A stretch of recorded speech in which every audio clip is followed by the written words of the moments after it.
Hi, welcome to Boardscaped. I'm Aaron. Thank you for joining me.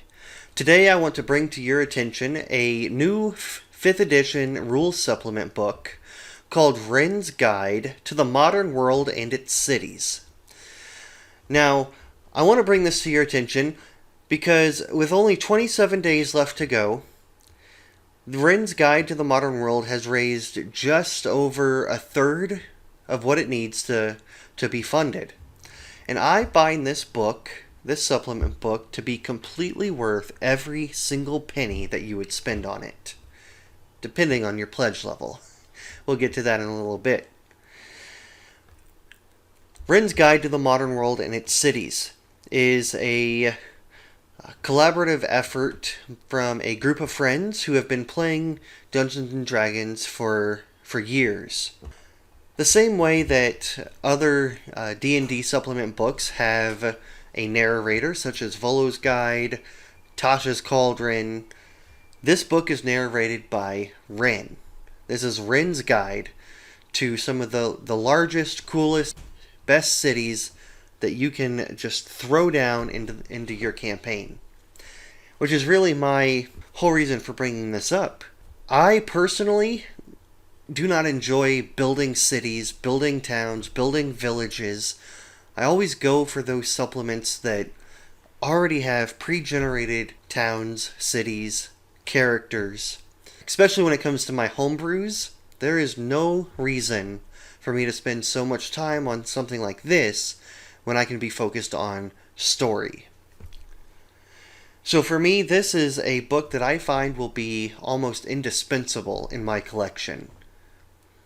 This book will have everything from floating cities to cities on the back of a terrascae to your normal Athens, Greece type of city. It has all sorts of different locations, people, shops, and everything else, which we'll look at in just a minute. I want to read this flavor text to you for a second. It says, Athul, the floating city. Getting the key to this city was one of the most remarkable milestones of my wanderings around the world. You see, it is tremendously difficult for one to be allowed access to this settlement, and yours truly had the luxury of doing so escorted by their Kangamato riders, no less. Athul raises all sorts of questions in my mind. I mean, first of all, it's a floating city, so this is an idea that you're able to just sort of stick in any campaign. The floating city, you can have it floating around the continent, changing locations all the time. You can have it floating in a specific location and have reasons why. You have to reach it through these magical means or flying animals. And even then, a lot of the city is probably cut off from the rest of the world, as they can't really just travel around. They have to stay within their bubble of a city. So the idea of Athul itself makes this interesting. We'll take a look at another city in a moment. Wrenn's Guide to the Modern World comes with over 250 full-color pages. That alone makes it worth the price for me. If I can show something, a picture, an object, a character to my people, I would much rather do that and save time than trying to describe them and hope that they get a picture of what I'm talking about. I know I might be in the minority there, but I love full color pages. And for there to be over 250 of them, that's out of this world. Now let's look here at the Lo Morocco Festival. Let me read it here. Lo Morocco Festival. When autumn is about to begin, the children in the city of Naox dress up and organize companies of explorers looking for the first fallen leaf. When it is found, they all have a party in which apples of all kinds are eaten, and they worship Lo Morocco, a dragon that is said to protect the city from all danger. One snippet, one paragraph, and I feel like I could do a couple sessions based off of that alone. To put this this festival where these children are dressing up as explorers and searching for the first fallen leaf.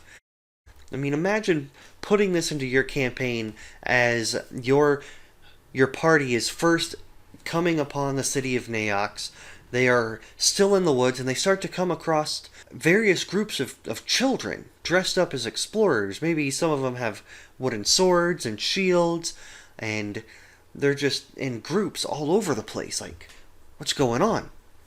They ask one of them, and they tell them that they're looking for the first fallen leaf. Maybe your group has a good nature check, and they end up finding that leaf. Then what do? Will they give it to one of the children so that they can be the one to be celebrated? Will they take it into the city themselves?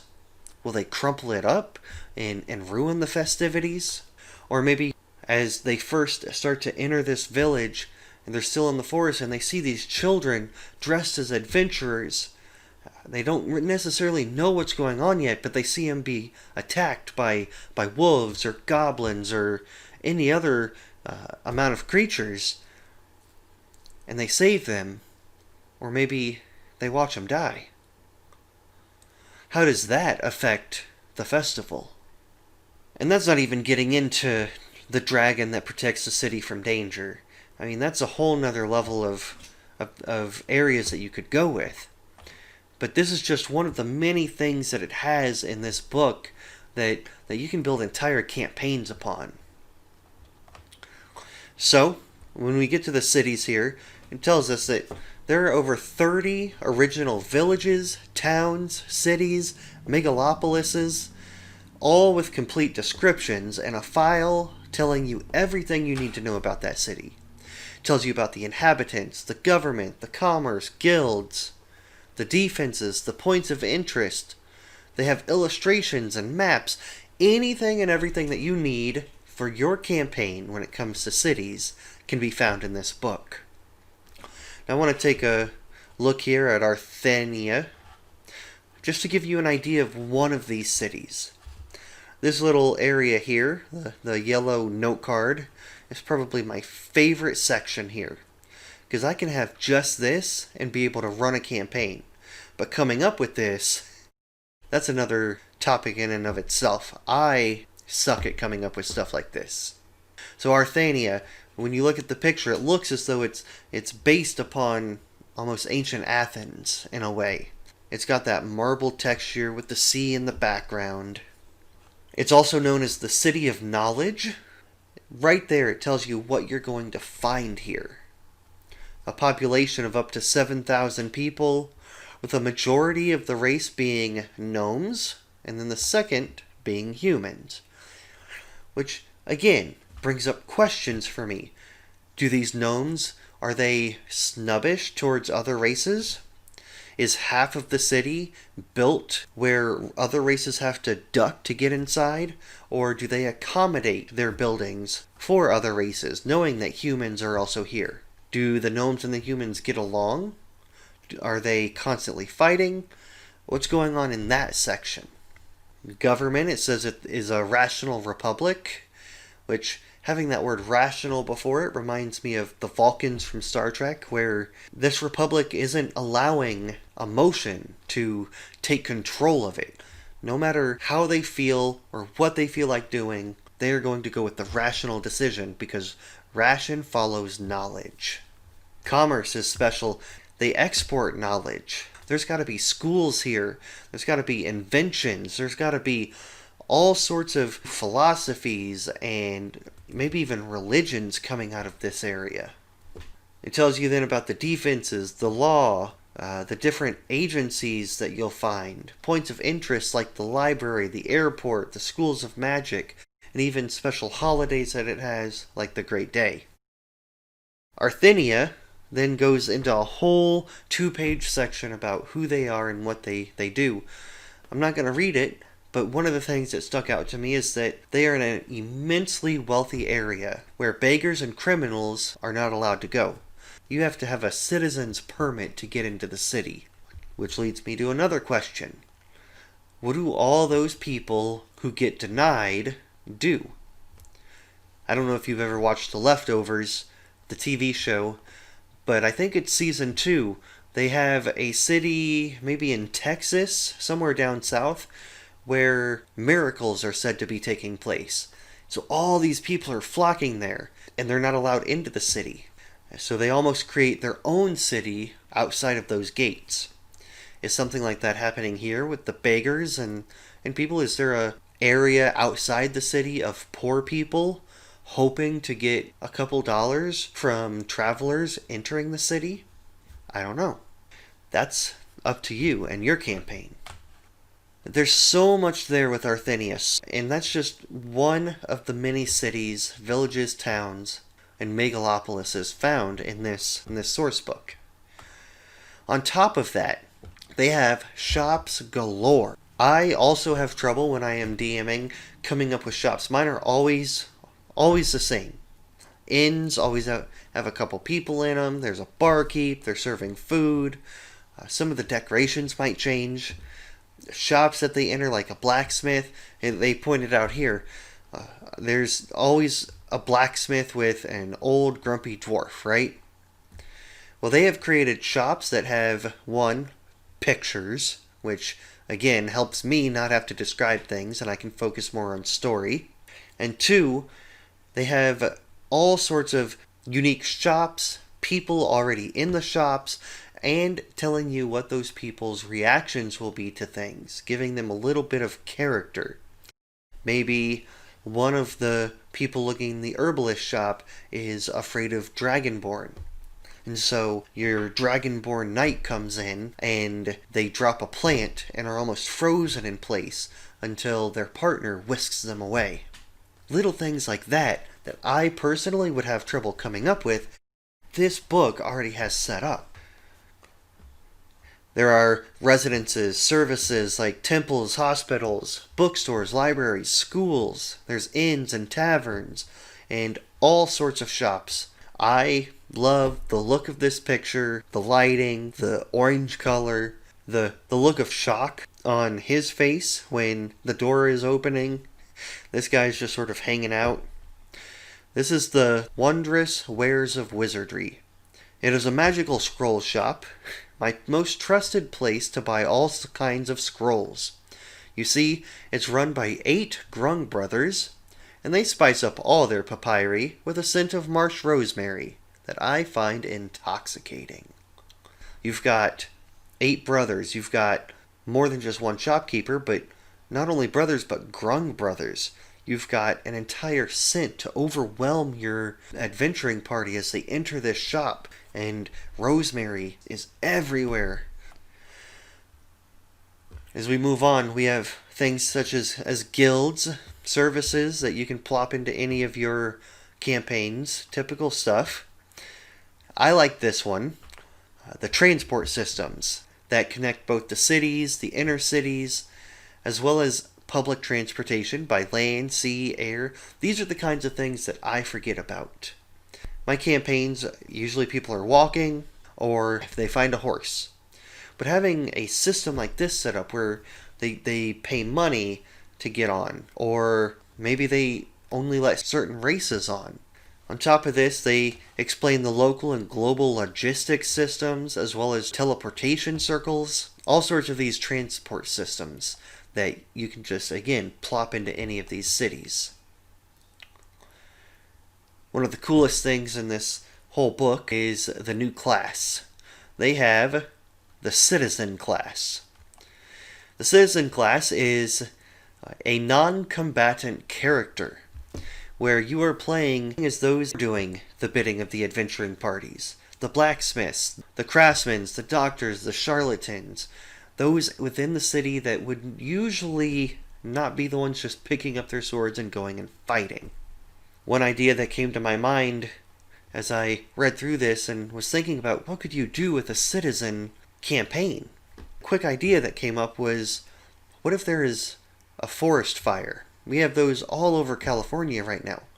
What if there was a forest fire that was 3 days out, and your campaign was about preparing your city for this fire? Maybe they're getting buckets ready, maybe they are trying to use some of their blacksmithing skills or doctor skills to create something like a hose, something long that can water buildings, spray buildings with water.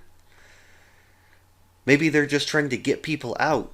What if you're in a major city? Down here they have the last bastion of the Forgonauts. What if all of a sudden this guy wakes up and your character is a craftsman? Somebody who's not going to go see where he's fighting, but instead the city is being attacked by demons and the Forgonauts wake up to go defend it, but in the process they're destroying entire sections of the city as they fight.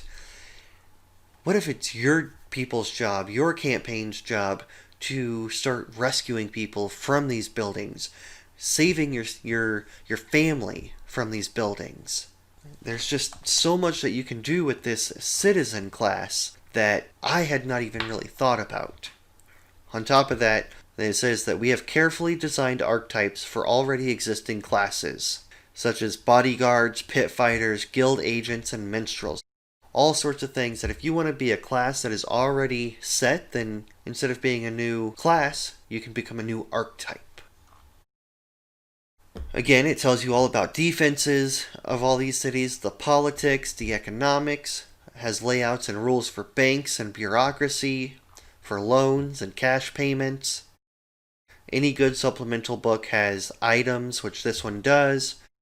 It has a bestiary with 30 creatures that can be found in an urban environment, such as the urban mimic, the harmless ink jester, and the terrible Bolgrapher, the oldest existing Terrasque, which carries a city on top.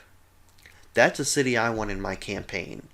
I want to see my people trying to get on the back of a Terrasque so that they can enter this city. That's what I want to see. They're in the process of defining several spells, or designing spells, and they have the rest of your basic stuff. References, and so on and so forth. If you want the PDF, which, for me personally, as much as I love having a book that I can sit down and look through, most of these supplemental books I would rather have a PDF of. I would rather put it on an iPad where I can just sort of flip through really fast. I can bookmark pages. I can move around anywhere I need to. I find PDFs to be the ideal way to go today. So if you want the PDF, it's going to be $25 US dollars. If you want the hardcover, then it's going to be about 50, I think it says, so $50. And then they get into a little bit of ridiculousness with this campaign. You can get both for $75 along with some silver coins.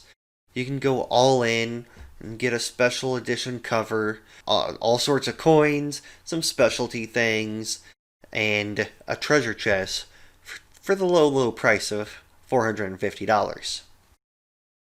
I will not be doing that. But I think one person has. 5 people have backed at the $179 level, where they're able to name one of the NPCs, objects, or shops in the book. The $260 level, you get to create an NPC for the book, and one person has backed that. The $358 all-in, one person has backed. And then you have the Master of the Universe, where your D&D character gets to be put inside this book, and that will only cost you $893. So I'll be sticking with the $22 PDF. But I want to know what you think about Wrenn's Guide to the Modern World and its Cities.